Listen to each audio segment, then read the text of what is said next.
Hi, I'm ATHENA MALIN. I'm 17 years old. I'm from San Luis Obispo, California. My favorite thing about polo is probably the horses. I love working with them and just the speed and the mental challenge of the game. I'm KERLEY. I'm from La Quinta, California. I'm 18 years old, and my favorite part about polo is just the adrenaline rush and getting to ride horses and run at full speed. Hi, I'm GALINDO. I'm 17 years old. I'm from Odessa, Texas, and I think my favorite thing about polo is the teamwork and being one with the horse. Hi, I'm ALWORTH. I'm 17 years old and I'm from Minneapolis, Minnesota. And my favorite thing about polo is probably the speed and like the adrenaline rush. Hi, I'm the coach, Steve Kruger. I'm from Argyle, USA, Texas. I've been playing polo for a while now. My favorite thing about polo is probably the logistics.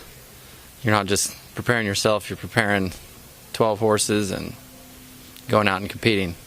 The positives, they all played hard, they played good. I think we had a little bit of bad luck, missed a few goals that would have helped, but I don't feel like we were outplayed. And I like their hustle and I like their passion for the game, and I think that tomorrow we'll have a better showing. I think as the game progressed, we had a lot better communication and we started playing together like better, and we also were all playing very aggressive. And I think as the game started, we kind of have a little interesting buffing, trying to get back to used to each other, I guess. And once we got there, I feel like after that second walk break, we all kind of started figuring out communication is the key to this game. And once we did that, I think we started taking a lot better against them. Definitely communication was our stronger factor once we progressed through the game. I think at first we just struggled to get to work together, but because the other team came out just fired up and working together a little bit better. Definitely looking forward to tomorrow's game, where I think we're definitely going to come out more aggressive and prepared to take these guys on. I agree with everyone else. Throughout the game we progressed and became a lot stronger with our communication and our teamwork, and we just kept playing harder and harder, and we all did a great job and we're ready for tomorrow. I think in yesterday's game, one of the things was we always got the ball down to our end of the field, but we missed the goals, whether it was just bad luck or lifting our heads. So tomorrow we're just gonna focus on finishing those goals and just play like we did yesterday. Play hard, just keep on going. Definitely what ATHENA said. Just with the whole not finishing our plays, the other team could just finish their little plays and we would make it all the way and struggle with that. I know I had a tendency of watching a couple plays, but and just if we focus on our communication a little better, I think we'll do it. I think we'll do better. I think we did really well communicating as we did, but once we'd get down a goal, I feel like we'd all just kind of forget to see where each other were at to help finish that goal. And I think tomorrow, we now know, okay, we got to help each other out a little bit more and a little more teamwork there towards the goal. But other than that, we were keeping up with them, moving really well. Yeah, like everyone else was saying, a little bad luck. We would get it down, but we couldn't finish the plays. And some situations where just some other players would be left open, and that was kind of my fault sometimes. But yeah, tomorrow I think we're going to be better communicating and we'll play a lot better together. I mean, I like our positioning. We kind of have the mentality of more of a rotation. We'll start the set plays, in our positions, but then everybody kind of covers everybody else once we get going. As far as for tomorrow making adjustments, I would say that when we did lose plays, we were getting out-hustled in the middle of the play away from the ball. I think the only adjustment we can make is to focus more on winning plays away from the ball. I've been telling these girls, when you have the ball, we're having fun. You're either going to hit it or not, but the thing that you can change is beating your guy, behind the play or in front of the play without the ball. So I think that's really the thing that we need to focus on for tomorrow, and improve upon it. And I think if we do, we'll win the game. Just keeping up the communication, like knowing what we're all thinking, kind of communicating and trying to play off of each other a lot, like working together. I think we just need to keep a little tighter with our man. I noticed yesterday I'd let some slip out, and I was like, oh, and then we wouldn't communicate of who had who, so we'd both go up for the same man and end up losing the ball that we could have had control of. I think we just need to finish our plays and take our man out and just completely eliminate them from the game and just play strong and communicate with our calls, like back shots and everything. So. Yeah, I agree. Focusing on the man and then the ball, winning the inside of the field, and just continuing to play hard.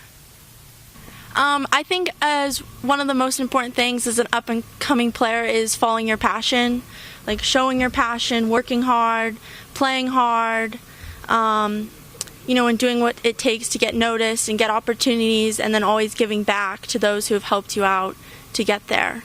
And just play with your heart and love the sport.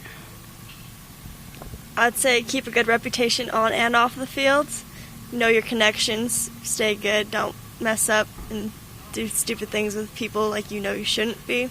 Definitely keep your passion for the sport, good with your horses, and just follow your heart with the sport. For someone that's coming in younger than me, I guess I'd have a couple at the club. So to me, I think it's keeping a high reputation for yourself on and off the field.